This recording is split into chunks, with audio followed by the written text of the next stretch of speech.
Hello and welcome to our C programming tutorial channel. In this video, we are going to learn how to create a program that checks if a number is a negative or positive and then pins N for negative numbers and P for positive number including 0. Let's dive into the code and see how it works. Our program is structured in two parts. The declaration of the ft is a negative function, and the main function where the program starts its execution. So we began by declaring the function ft underscore is underscore negative here, and which takes an integer number as its parameter. This function doesn't return any value because its purpose is to output a character based on the 6 of input number. So inside the ft underscore is underscore negative function, we declare two variables of type chart n and p here.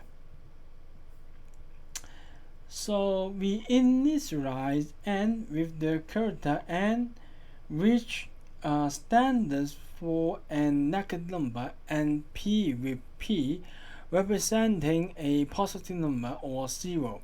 So to determine whether the input number is negative or not, we use an if statement.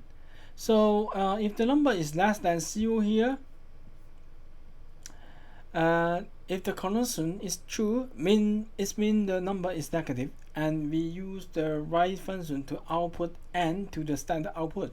So if the condition is false, means the number is 0 or positive, the else box executes, and we use the right function to output p in a similar manner. So move into the main function here. We call ft underscore is underscore negative with the argument 42 to test our program. When executed, this will pin p to standard output, indicating that 42 is a positive number. So finally, we return 0 from the main function, signing the successful completion of our program. This simple program demonstrates how to use conditional statements to perform different actions based on the input and how to output character to the standard output in C. So thank you for following along with this tutorial. If you found this helpful, please don't forget to like, share, and subscribe for more programming tutorials. So see you in the next video.